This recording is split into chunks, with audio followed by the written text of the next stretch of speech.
مخالف تھے اللہ کے رسول کے، اسلام نہیں لائے تھے، بلکہ ان کے خاندان کے جو لوگ اسلام لاتے تھے ان کو یہ منع کرتے تھے، ان کو روکتے تھے، ان پر پریشر ڈالتے تھے، بعض لوگوں کو کمزور پاتے تھے تو ٹارچر بھی کرتے تھے۔ رسول اکرم کی بڑی خواہش تھی کہ عمر فاروق رضی اللہ تعالیٰ عنہ ایمان لے آئے۔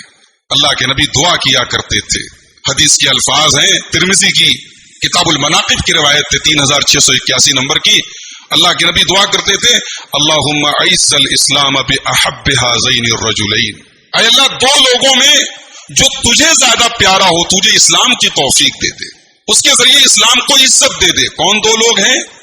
ابی جہل اور عمر بن الخطاب، ابو جہل یا عمر بن خطاب میں سے اے اللہ جو تجھے محبوب ہو اس کو تو اسلام کی توفیق دے دے اور اس کے ذریعے تو اسلام کو عزت عطا فرما۔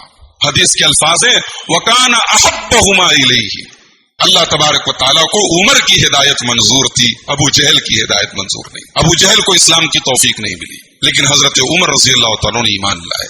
دشمنی اور مخالفت کا ایک دور تھا، لیکن بہرحال ایمان لائے، اور جب ایمان لائے تو صحابہ کرام رضوان اللہ تعالی علیہ مجمعین کہتے ہیں کہ ان کے ایمان لانے سے ہمیں بڑی عزت ملی، بڑی طاقت ملی۔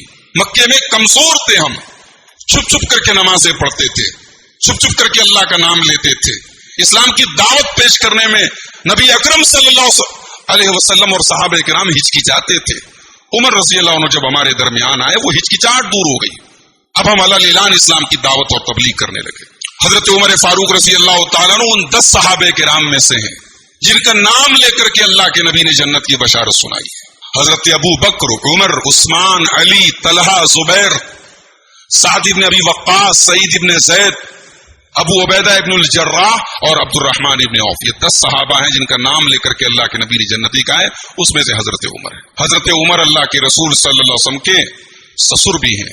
حضرت عمر کی صاحبزادی حضرت حفصہ اللہ کے رسول کے نکاح میں آئی، اور اسی لیے حضرت عمر اپنی کنیت جو استعمال کرتے تھے، جس کنیت سے ان کو جانا جاتا تھا ابو حفص ان کو کہا جاتا تھا، اس کنیت کو وہ اپنے لیے پسند کرتے تھے۔ حضرت عمر رضی اللہ تعالیٰ عنہ کے ذریعے اسلام کا بڑا فائدہ ہوا، مسلمانوں کا بڑا فائدہ ہوا۔ ان کا جو 10 سال کا دور خلافت رہا ہے بڑا شاندار دور رہا ہے۔ دنیا کی 2 سپر پاور، ایک رومن امپائر اور ایک پرسین امپائر، ایک روم کی طاقت، ایک ایران کی طاقت، ان دونوں طاقتوں کو اسلام کی جھولی میں لے آئے حضرت عمر فاروق رضی اللہ کے نبی صلی اللہ علیہ وسلم نے خواب دیکھا تھا ایک مرتبہ، بخاری کی روایت ہے، کتاب و فضائل اصحاب النبی میں امام بخاری لائے ہیں، 3691 نمبر کی حدیث ہے۔ اللہ کے نبی کہتے ہیں کہ میں سویا ہوا تھا